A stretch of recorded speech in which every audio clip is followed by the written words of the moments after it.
I would describe the start of this century as a couple of lost decades. The problem is that under Key, Clark and Ardern, we marked time. There was no innovation, and the problems have gradually mounted up, much as they did through the 60s and early 70s. And what those governments had in common is that they denied problems.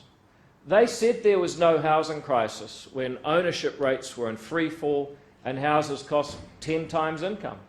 It's not sustainable for a society. It might be sustainable for a market if you print enough money, but it's not sustainable for a society.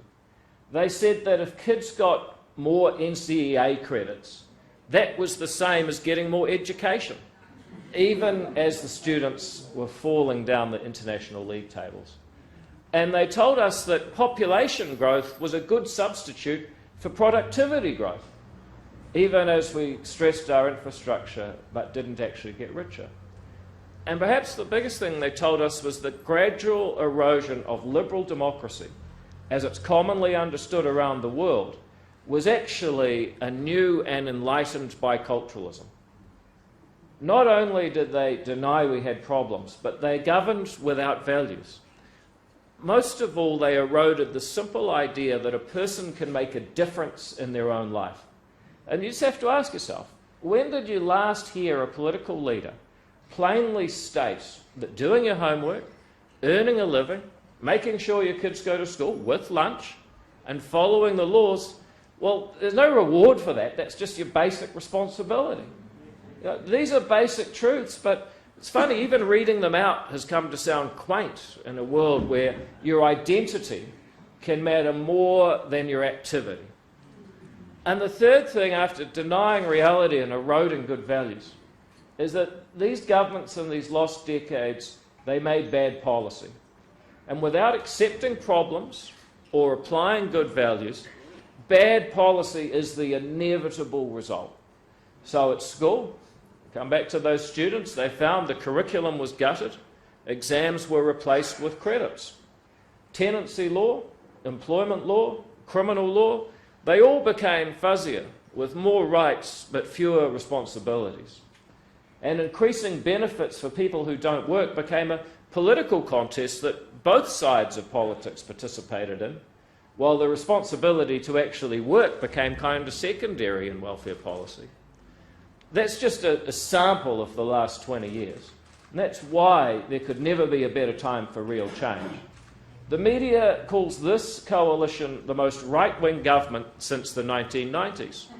Now, I know our friends in the press are excited about the election result, and we welcome them cheering us from the sidelines. But, I mean, let's just think about that comment for a second, the most right-wing government. Since 1999, New Zealand's had two left-wing governments and one very centrist government. We've been drifting to the left, sometimes slowly, sometimes a bit faster, but over the last quarter century, all governments have eroded that simple idea that you are the person that makes a difference in your own life. There's been a cultural shift instead towards the idea that when a problem is to be solved or if life needs to get better, then there's someone in Wellington, if we just hire another 1,000 bureaucrats, who will do it for you. And our change in values has resulted in more regulation of how you use your property or your business. It's meant that government is spending more of your money, much of it wastefully, and taxing you more to pay for it. And since the 1990s, the government has steadily crept further and further into your life. And the results, well, we've talked about them already. Education results going backwards, 1 in 10 New Zealanders on a main benefit, the price of a house out of reach for most young New Zealanders, productivity flatlining. But that's where the bad news ends. Because you see, the thing is, if a problem defined as a problem half solved, then the evasion of Clark, Key and Ardern's lost decades tell us that the new government must openly accept problems exist. And I believe that we have a government that is refreshingly ready for that reality. We accept that if this government doesn't figure out how to get kids out of violent homes and into school so they can build their own lives, the costs will be measured in victims and prison beds. We accept that if we don't consent building infrastructure and fund it, so that there's places to live for the next generation, then they'll decide that they're not wanted and they'll find another country that does. Unfortunately, too many are doing that right now. And the truth is that if we don't start getting the values right, then the erosion will only continue. But the values, in a nutshell, is that simple idea that each person can make a difference in their own lives and the lives of those they care about. In fact, each person is the only person that can do it for themselves. And by the way, it's the only path to feeling good about yourself. There's a reason they call it self-esteem. No one else can give you self-esteem. And I suspect that message might be the pathway to people feeling happier about themselves right up and down the country. Too many people have been afraid to speak out because doing so means you get labelled or cancelled. When did you last hear a leader, any leader, could be business, doesn't have to be a politician, say that a person's hard work, success and wealth should be celebrated? That business is a force for good, voluntarily uniting entrepreneurs, investors, workers and customers to achieve together what they couldn't achieve alone. And that profit is a good thing because it means people are getting more value from what the business sells than the resources it consumed. It's a basic truth. Have you heard it from any leader in New Zealand lately? That higher wages come from higher productivity, not from politicians simply legislating that people be better off.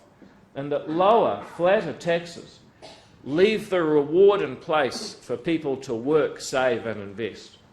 That new regulations should only be foisted on New Zealanders when there's no other solution and the benefits outweigh the cost. Not for one coalition of voters to whack another at the ballot box by stopping them doing things that they disapprove of. That if you accept welfare from other taxpayers, certain responsibilities come with it, and that making sure that your kids show up to school is your responsibility. If you break the law, you are responsible. Not your mental health, not your workplace, you.